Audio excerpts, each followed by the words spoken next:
faktor resiko penyakit tidak menular. Ada yang tahu nggak kira-kira apa saja yang diukur dalam penyakit tidak menular?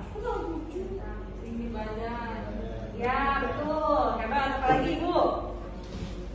Badan ya Bu? Ya betul. Jadi beberapa item atau beberapa list yang harus dilakukan adalah pengisian formulir untuk penyakit tidak menular, pengukuran berat badan, pengukuran tinggi badan, pengukuran lingkar perut, dan pengukuran indeks massa tubuh. Next. Di sini saya akan menjelaskan tentang pengukuran berat badan. Kira-kira ada yang tahu nggak alat apa saja yang kita gunakan untuk mengukur berat badan? Yang perlu perhatikan pertama adalah alatnya harus diletakkan di posisi di alas yang keras dan rata seperti ini. Lalu saya minta contoh untuk pesertanya. Coba silakan Ibu Eva. Nah ini kader kita dari Sukamantri ya Ibu ya. Yuk. Yang perlu diperhatikan adalah peserta screening tidak boleh membawa alat-alat yang berat yang mempengaruhi berat badannya dan menggunakan pakaian atau alat yang seminimal mungkin ya. Kalau dia membawa gesper yang berat mungkin bisa dilepas dulu gespernya, jam tangan yang berat juga bisa dilepas dulu jam tangannya. Ya silakan, dan lepas alas kakinya. Naik, ya silakan naik. Aduh, oke, tegak lurus. Jarumnya ya, angkat jarumnya. Yaitu di sini tertera 78 kilo ya. Setelah itu baru peserta diperbolehkan duduk posisi semula. Nah seperti itu. Nah boleh silakan. Terima kasih Ibu Eva ya. Oke, gimana kira-kira mudahan ya untuk melakukannya, dan ini harus dilakukan ibu-ibu kader semua di Pospindu PTM. Kira-kira ada yang mau ditanyakan? Oke, gimana? Cukup mudah kan untuk melakukannya? Ya, cukup mudah ya. Mudah-mudahan ibu mengerti semua ya. Jadi kesimpulannya adalah pengukuran berat badan ini bisa dilakukan secara mandiri oleh ibu-ibu semua, ibu kader semua di Pospindu PKM nanti di desa masing-masing. Saya yakin ibu pasti lebih hebat lagi, pasti bisa melakukannya dengan adanya kerjasama, saling mengingatkan, dan melakukannya secara teliti. Pasti ibu akan bisa. Setuju? Setuju. Setuju ya. Ayo tepuk tangan dulu buat kita semua di sini. Ya. Oke. Sekian dari saya. Wabillahi taufiq wal hidayah. Wassalamualaikum warahmatullahi wabarakatuh. Waalaikumsalam warahmatullahi wabarakatuh. Assalamualaikum warahmatullahi wabarakatuh. Waalaikumsalam warahmatullahi wabarakatuh. Baik, perkenalkan saya Lili Iza selaku fasilitator pada pelatihan kader Pospindu PTM hari ini ya. Apa kabar ibu semuanya? Baik. Sehat. Baik, untuk pada kesempatan kali ini kita bersama-sama ya untuk mengulas kembali, mengingat kembali tentang salah satu penyakit degeneratif atau yang tidak menular. Salah satunya yang sering banyak dialami oleh masyarakat apa? Adalah hipertensi. Ya, hipertensi ya. Apa itu hipertensi? Tekanan darah tinggi. Ya, betul, adalah di mana tekanan darah kita yaitu di angka lebih dari 140 per 90 mm air raksa ya.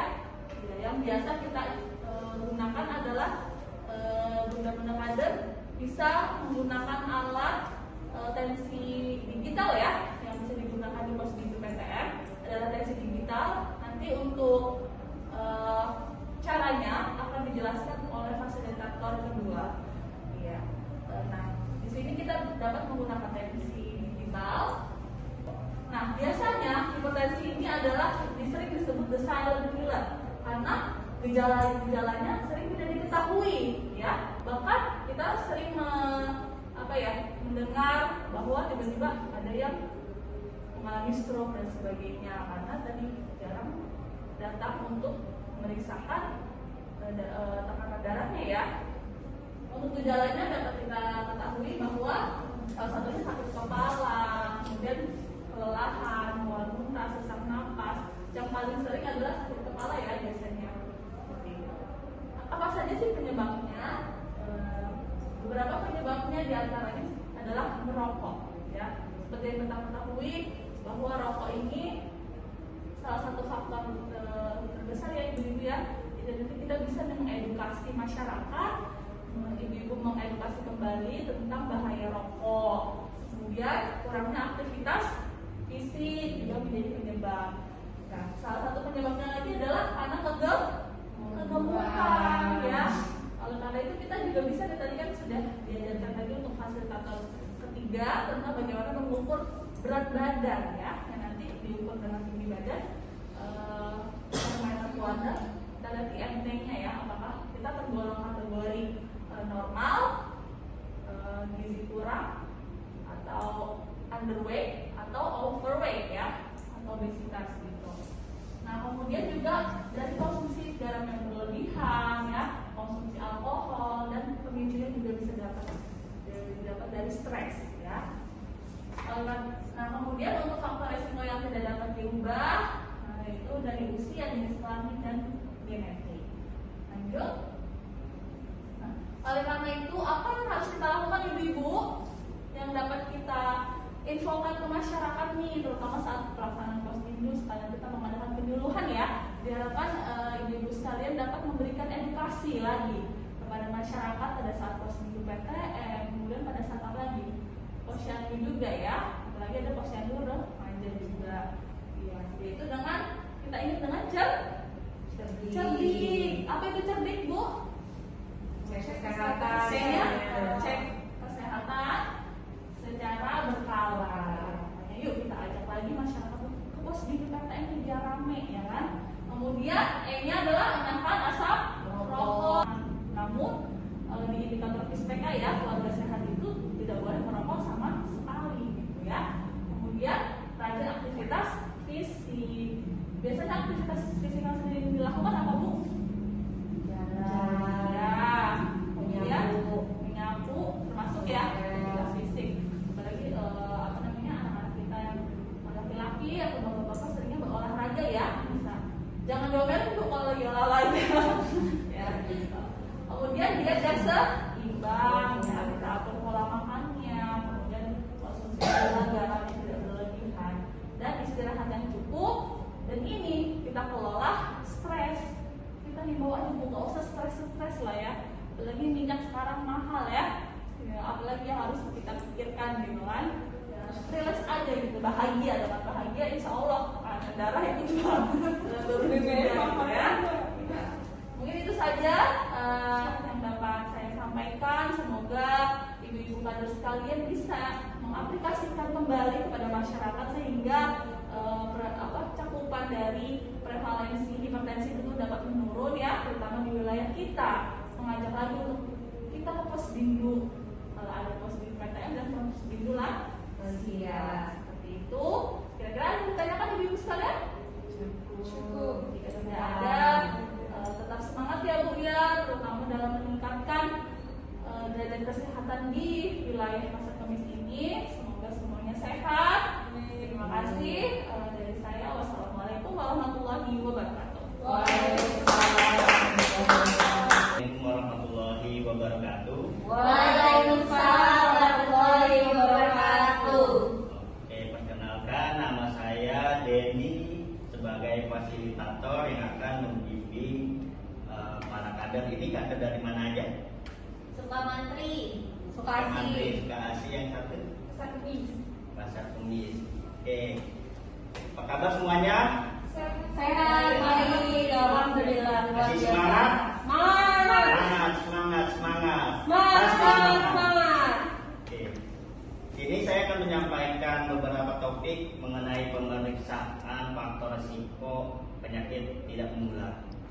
Ada beberapa pemeriksaan materinya, yaitu yang pertama pemeriksaan kolesterol, pemeriksaan asam urat, pemeriksaan tensi darah, tekanan darah, kemudian ada pemeriksaan dini untuk penyakit obstruksi kronik ya, atau kita sebut PPOK.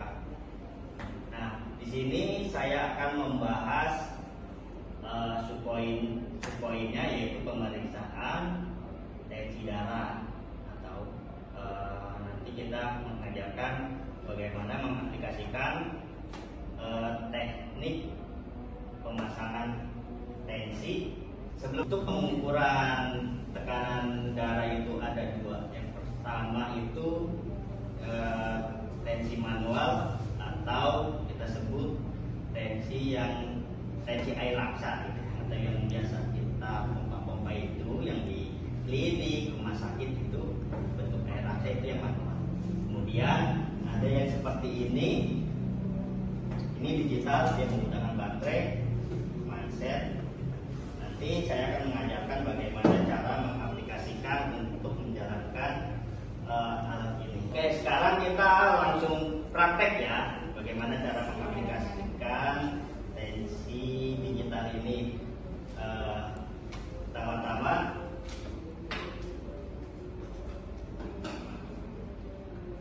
kita pastikan dulu baterainya atau bekerja maksimal atau tidak. Kita pasang sesuai alurnya. Oke, pasang. Kemudian kita coba masukkan penghubung mindset dengan mindset ya. Mindset ke dalam alat. Kemudian kita cek, ternyata berfungsi dan mindsetnya mengembang. Kemudian kita pastikan dulu ya, ibu-ibu kader, kita pastikan dulu peserta atau pasien yang datang itu kita anjurkan untuk istirahat terlebih dahulu, kurang lebih 30 menit. Saya akan mengaplikasikan ya, langsung ya ke ibu kader. Lanjut aja ya. Boleh ya. Ya, Bu. Ya, next.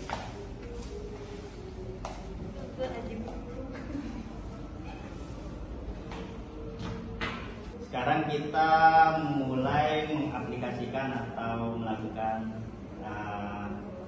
pengukuran tensi darah ya. Sebaiknya kita menggunakan headphone yang menjaga diri kita atau APD. Si pasien ini tidak menggunakan bahan atau pakai jaket atau bahan-bahan yang tebal. Ini dirasa tipis ya, jadi bisa langsung kita tekan. Kemudian udah istirahat, sudah ya, enggak nah casting atau ya. Kemudian kita masukkan mindset, kemudian arah titik ini dengan pembuluh darahnya itu harus sejajar ya.